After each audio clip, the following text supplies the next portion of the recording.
Hi everyone, thank you for joining CrimeCon at Home Holiday Escape. I'm Angeline Hartmann from the National Center for Missing and Exploited Children. I hope everyone out there had a great Thanksgiving, and I'm still full. I know I ate too much like I do every year, but either way, I hope you had a good holiday.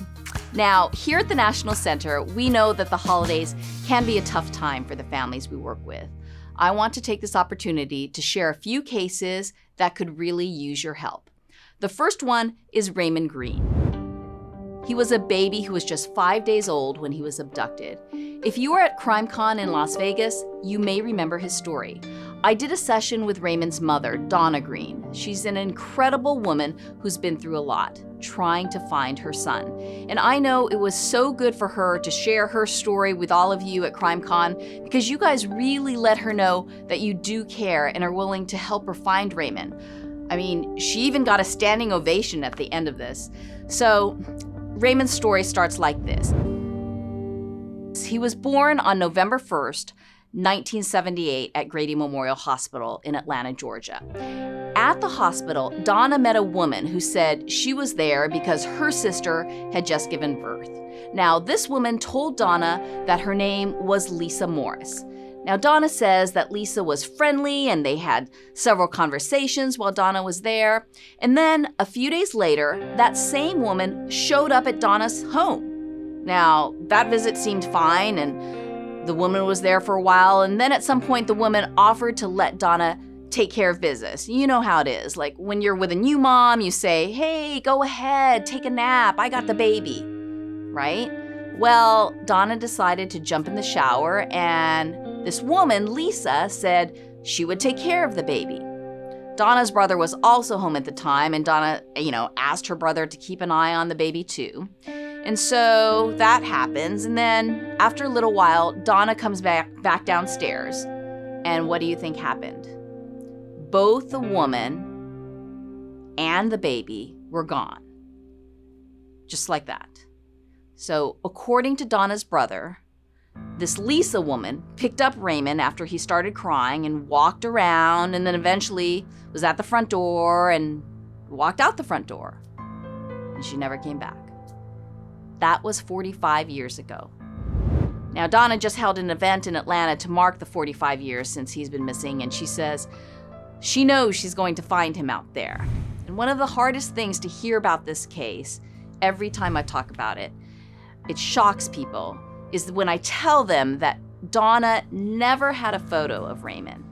Imagine that, a mom who never had a photo of her baby. Now, the early sketches you see of Raymond and the abductor were created from Donna's memory. The National Center has created age progression images based on photos from Raymond's siblings. And so we want you to take a close look at not just our images of Raymond, but the image of his abductor, created by the Georgia Bureau of Investigation. Now, this woman said her name was Lisa Morris, but that may have been a fake name, right? So she was wearing a headscarf, and Donna remembers she had a mole, but all these years later, Donna can't really remember which side of the face that the mole was on, but she knows that woman had a mole.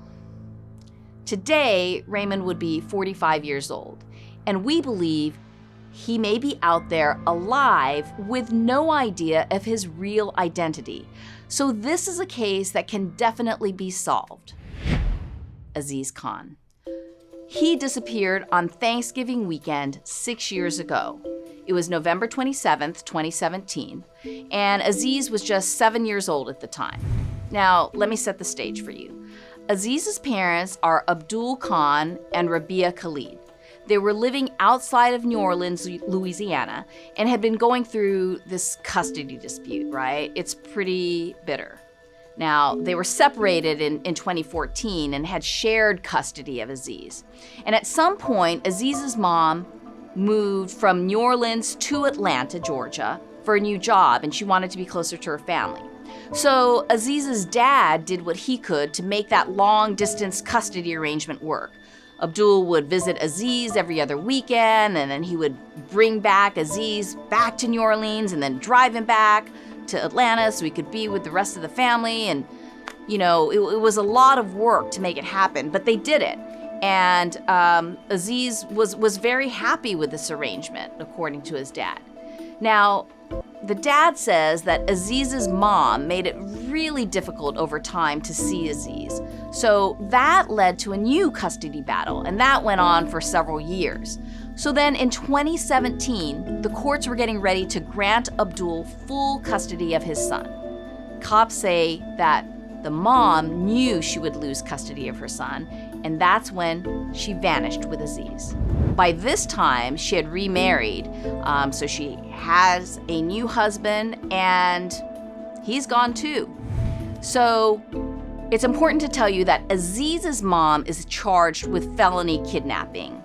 Her new husband is not charged with anything, but we don't know where he is.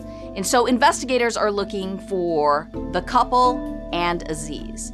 No one has seen or heard from any of them in nearly 7 years, and there's been no indication about where they could have gone. But here's what I want you to know about this case. These three should be very easy to recognize. We have a new age progression photo of Aziz. He's now 13 years old. We have great pictures of his mom. And if her husband is with them, I say this trio is very recognizable. I want to share with you one more case, and I just know that we can find this child together. Her name is Joniah Walker. She was 15 years old when she mysteriously vanished from her home in Milwaukee, Wisconsin on June 23, 2022. Now, Joniah was supposed to meet her dad at around 4 p.m. that day.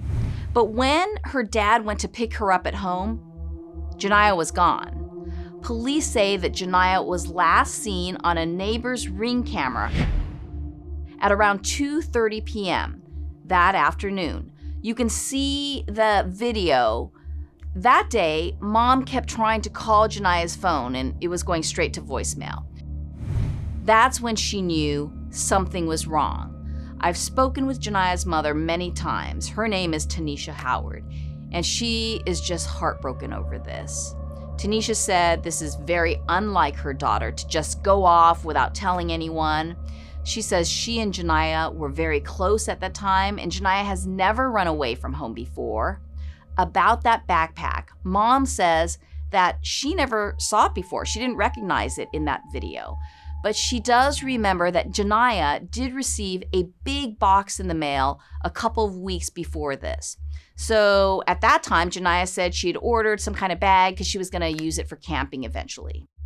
Mom believes it's very possible that Joniah was groomed online and lured away from her home. That's the only explanation that Mom can come up with right now. And that's a tough explanation. Joniah is now 16 years old, and it has been more than a year since she left that day. If Joniah was lured away, she could be in real danger right now, and it's going to take everybody looking out for her to help bring her home. In all of these cases, I've had the honor of working closely with these families, and I can tell you that they are so grateful for you and all of the support out there. We know that in every case, it just takes one person to spot the right thing at the right time and make that call. So please stay alert, everybody. You never know when that one person might be you. If you want to find out more information about who's missing in your area, please go to missingkids.org. Again, thank you so much for all of your support. I'm Angeline Hartmann. Happy holidays, everybody.